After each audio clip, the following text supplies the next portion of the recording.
1970년 영국 플로리다주 브리스톨. 원인 불명의 소리에 시달리던 주민들이 두통을 호소했다. I don't know what it is, but 뭐지?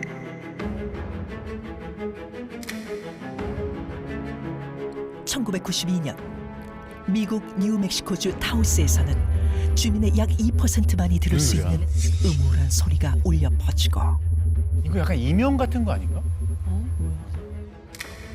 2016년 미국 오리건주 포레스트 그로브에서는 한 달 내내 경보음 같은 굉음이 밤마다 마을을 공포로 몰아넣는데,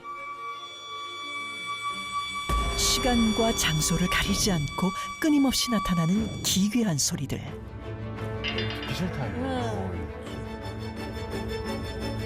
It's unbelievable. Ear pressure, head pressure, and like I'll run inside the building of where I've got to go. It's that loud. 두통과 불면증이 지속되면서 우울증은 물론 목숨을 끊은 사람까지 나오고 있지만 그 원인은 아직까지 밝혀지지 않고 있는데, 전 세계 곳곳에서 들려오는 정체불명의 굉음.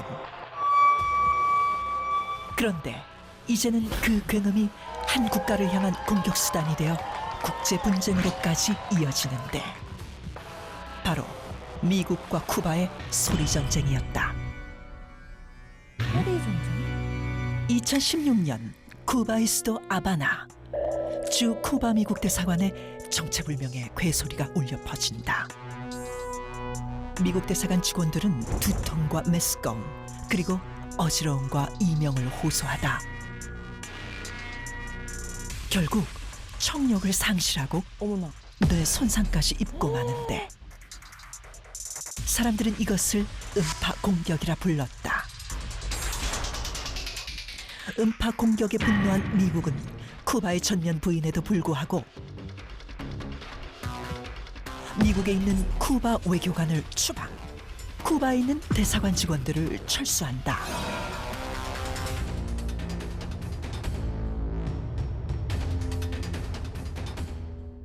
미 연방수사국 FBI의 조사에도 불구하고 음파 공격의 주범은 끝내 찾지 못한 채 사건은 미스터리로 남게 되는데, 음파 공격으로 생긴 기이한 증상을 아바나 증후군이라고 불렀다. 아바나 증후군. 그리고 2018년 사라졌던 소리는 다른 곳에서 다시 들려온다. 공중에서도?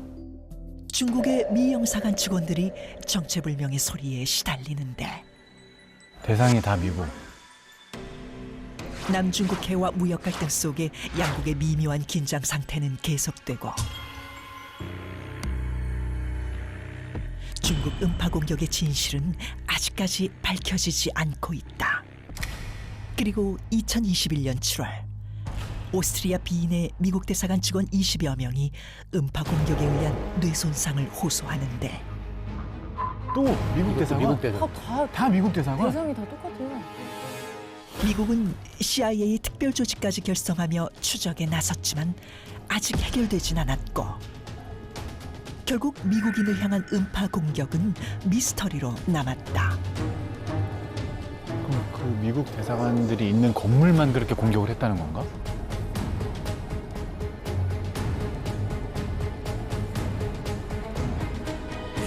지난 5년간 세계 각지에서 이어진 미국을 향한 음파 공격. 과연 누가 음파를 이용해 미국을 공격한 것일까? 네, 음파 공격입니다. 좀 보면서도 굉장히 생소했고, 이 음파 네. 공격이란 단어 자체가 좀 어색하기도 한데 맞아요. 어떤 겁니까? 사실 공격이라고 하면은 꼭 사람한테만 공격이라는 말을 쓴다기보다는 우리 흔히 쉽게 말하면은 공항에서 가장 위험 요소가 되는 요소 중에 하나가 뭔지 아세요? 가장 위험 요소가 되는 건 새떼예요, 새떼. 새떼? 네, 새떼가 비행기 엔진 속에 빨려 들어가거나 그렇게 되면은 엔진에 문제가 생기고 폭발이 생기고 그렇게 되다 보니까 그때 사용하는 게 지금 우리가 봤었던 음파 공격하고 비슷한 장비를 이용을 해서 소리를 이용해서 새떼를 공항에서 벗어나.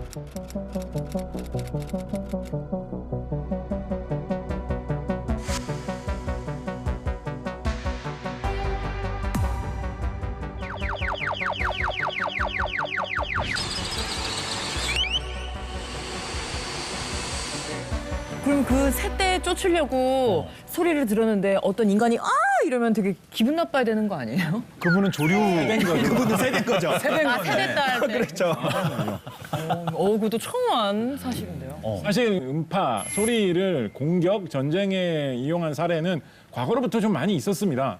한국 전쟁 당시에 중공군은 공격을 하러 나설 때 항상 끈가리를 세게 치고 나팔을 막 이상하게 부는 걸로 되게 악명 높았어요. 그리고 뭐 2차 대전 당시에 미군들은 오히려 이제 역으로 소리만 내는 부대를 만든 거예요.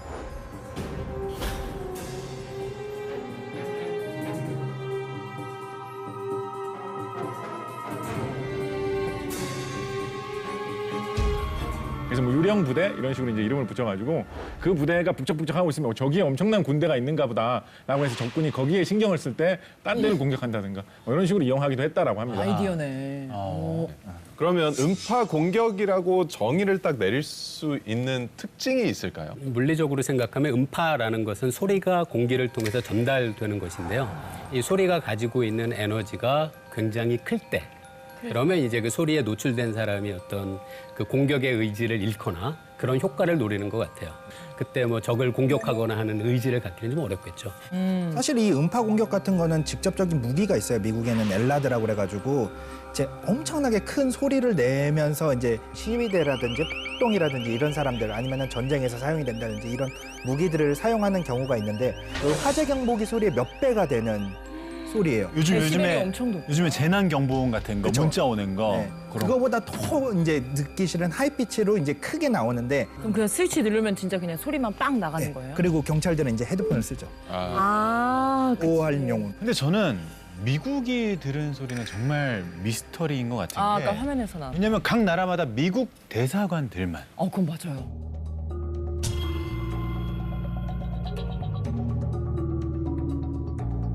대상이 다 미국 대사관에 있는 직원분들이라는 게 너무 신기하더라고요. 이게 실제로 음파 공격이었을지 두 분은 또 어떻게 생각하실지 궁금해요. 뭔가 좀 이상하지 않아요? 나도. 그러게. 미국 대사관뿐만 아니라 그 건물 살짝 뭐 밖에서 이렇게 지나가는 사람 옆 건물까지 뭔가 퍼졌을 것 같은데 어떻게 그렇게 딱 정확하게 미 대사관에 있는 사람들만 들을 수 있는지 그것도 약간 오히려 미국 대사관이 조금 이상한 것 같은데? 꾸미는 거 아니야? 발상의 전환. 네. 저희 일반인 입장에서 좀 합리적인 의심이기도 하거든요. 과학자분들 입장에서는 어떠실까요?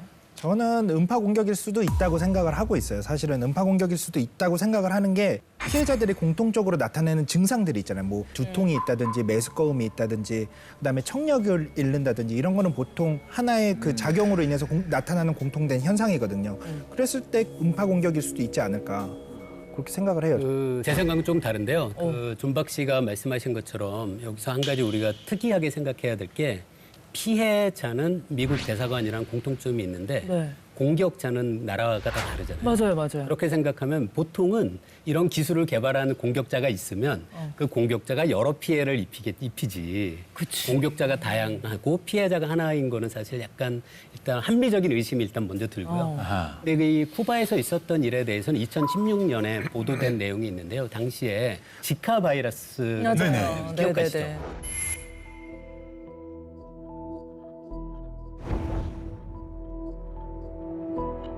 그래서 쿠바에서 이 지카 바이러스가 모기에 의해서 전염되나 봐요. 그래서 이제 곤충을 죽이는 살충제를 2, 3일 간격으로 근처에 그 살충제를 살포를 했다는 얘기가 있어요. 그럼 지카 바이러스를 죽이기 위해서 살포한 이런 살충제의 성분 중에 일부가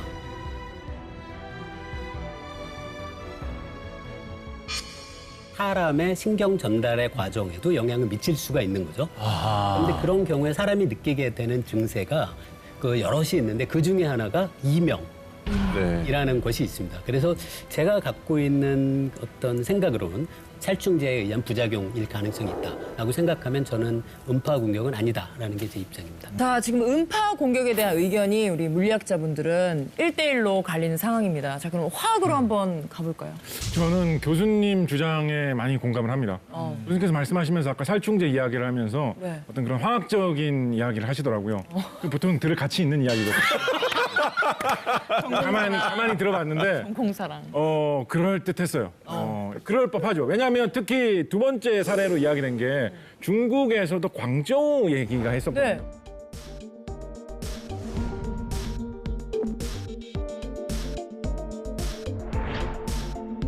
광저우도 날씨가 덥고 벌레 같은 거를 단속하기 위해서 여러 가지 그런 소독약이나 살충제를 사용할 필요가 있는 지역으로 꼽히는 곳이거든요. 예를 들어서 뭐 북극에 있는 무슨 뭐 연구소에서 뭐가 일어났다라고 하면 살충제 생각 별로 안 하겠죠. 그런 점에서 맞아 떨어지는 점도 있어요. 한편으로는 그 음파 공격 같은 어려운 방법을 사용하는 것보다는 어떤 뭐 난방 장치라든가 연료를 태우는 그런 취사 장치 그런 것에서 새어 나오는 일산화탄소만 해도 이런 정도의 현상을 일으킬 수가 있기 때문에 그런 식의 어떤 사고라든가 딴 이유 때문에 일어났을 가능성이 오히려 더 높지 않겠는가. 조사해 보니까 쿠바에서 일산화탄소 중독으로 뭐 사고가 난 사례가 또 있더라고요. 그래요? 그러니까 있을 그런 사고로도 있음직한 일이다 싶었습니다. 각자의 말씀이 다 그럴 듯해서. 들을수록 생각해요. 더 헷갈리네요. 네. 들을수록.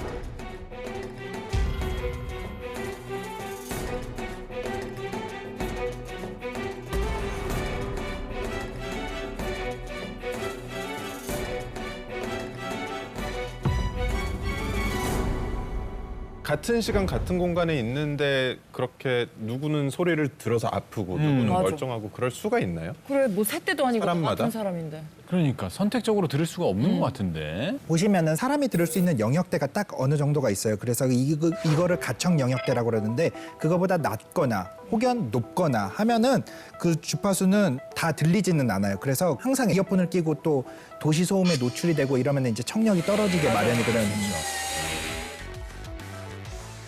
그래서 태어난 지 얼마 안 된 신생아들은 소리를 아주 낮은 영역까지 들을 수가 있어요. 그래서 자다가 아기들 항상 조금만 조심조심해도 그렇죠. 잘 되게 깨지 잘 않아요. 들어요. 그게 아이들이 청력이 예민한 거예요. 더 잘 들을 수 있는 거죠. 그러네. 그리고 우리가 들을 수 없는 이제 초저주파 그러니까 더 낮은 영역대라든지 또 더 높은 영역대도 이제 우리가 뇌파라든지 뇌혈류 그다음에 이런 것들에 영향을 미치다 보니까 호흡곤란이라든지 두통이라든지 이런 증상들이 나타날 수는 있죠. 일단 뭐 나이대별로 또 사람들에 따라서 들을 수 있는 주파수가 다르다. 다 다르죠. 라는 말씀이신데 이쯤에서 저희가 테스트를 하나 준비했습니다. 나는 얼마나 들을 수 있는지. 다빈치 노트 청력 나이 테스트. 사람마다 들을 수 있는 주파수가 다르다고 하는데 연령별로 들을 수 있는 소리를 플레이. 들리는 사람은 손을 들어주면 된다. 실제 나이를 일단 한번 확인해 볼게요. 네. 일단 저는 39살이고. 저는 37입니다. 34이요. 그리고 이제 세 분이 저는 만으로 54입니다. 만으로. 만뭐 붙이세요. 50이 넘어가면 다 만으로 아이고 그렇습니다. 다 같이 늙어가는 처지. 자, 저희가 테스트에 앞서서 네. 좀 양심껏 임해주시길 부탁을 드릴게요. 안 네. 들리는데 나 들린다라고 하시지 말아주시기를. 네. 다 믿으니까요, 저희. 그럼요. 첫 번째 소리 들려드리겠습니다.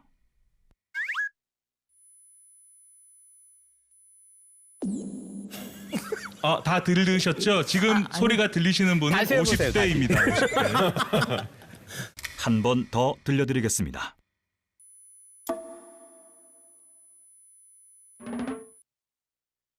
그러니까 이게 안 들리면 50대인 거예요? 50대가 들어야 될 소리입니다. 50대 50대가 아니시죠? 저희 50대가 들어야 될 소리인 거예요. 그렇죠. 두 번째 소리 들려드리겠습니다.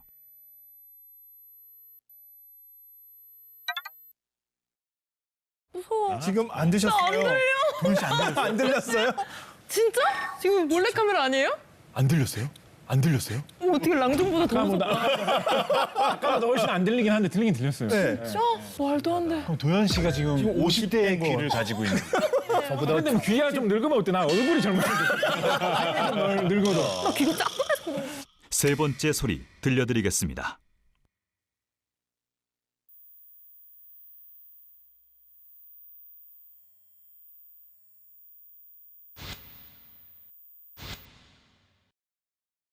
장성규 씨와 강성주 박사님만 들으셨습니다. 30대부터 들을 수 있는 소리입니다. 안 들렸어. 이게 10살이나 어리네요. 됐다. 네 번째 소리입니다.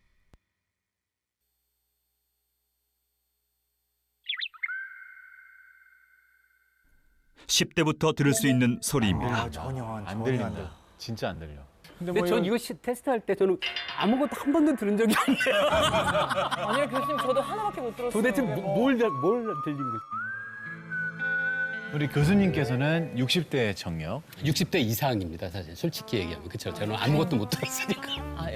너무 이실직고 해주세요. 그때라고 쳐요. 네, 60대로 네네. 하겠습니다. 우리 도현 씨가 의외예요. 전 가장 어린 귀를 가지셨을 줄 알았는데 50대. 네.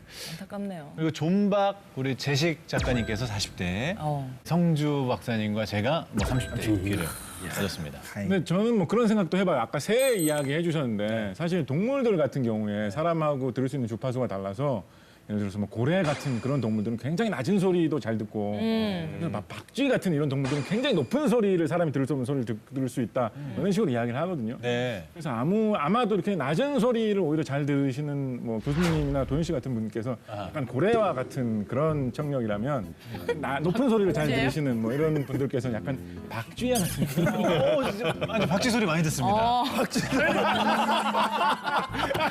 결국은 가운데 낀 그거 빼고 우리는 고래고 둘은 박쥐 같은 사람이에요. 박지호 커뮤니케이션 하시는군요. 네네. 근데 궁금한 게 30대까지 들었잖아요. 네네. 근데 20대를 스킵하고 10대로 넘어갔었거든요. 그러니까 아, 20대 한번 도전해 보실래요? 20대 한번 도전해 봐도 될까요, 혹시? 그래요. 지금 우리 강선주 박사님하고 장성규 씨 네.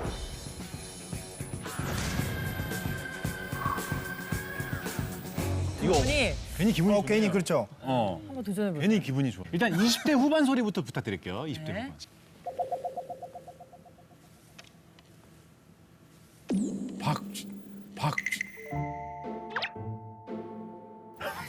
플레이하지 않았습니다. 플레이하지 않았습니다.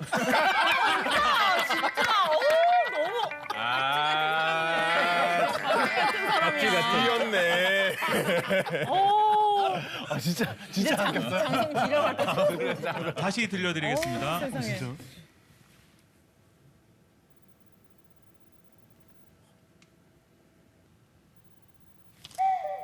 진짜? 정말 들으셨으면 20대 소리 들으셨어요. 방금 들었어요. 박쥐기. 처음에 켜셨을 때는 못 들었는데 방금은 딱 시작하는 소리부터 들렸어요. 진짜로? 하는 연속된 소리가 나나요? 났어요. 소리를 들었다. 순식간에 딱 들렸어요. 네. 기분 좋으시겠네요. 기분 좋네요. 네. 우리가 나이가 들면은 이 귀 안에 있는 헤어셀이라는 세포가 담당하고 있는 진동수가 다른데 그중에 높은 진동수를 담당하는 헤어셀부터 망가져요. 나이가 들면서 고음부터 못 듣게 되는데 네. 헤어셀이 망가지는 또 다른 방법이 말씀하신 것처럼 큰 소리의 음악을 반복적으로 듣는 분들도 있어요. 그렇구나. 아무래도 막 우리 20, 30대 뭐 클럽이라든지 그런 시끄러운 음악 많이 나오는 곳에 가면 귀가 또 잘 안 들릴 수도 있겠네요. 그 이어폰 많이 끼시는 네. 교수님께서 뭐 또래보다는 클럽에 좀 자주 가셨을 수도 있겠죠. 아니, 그건 아닌 것 같고요. 재밌게 하셨던 거 아니에요? 제가 듣기로 지난주에도 가셨던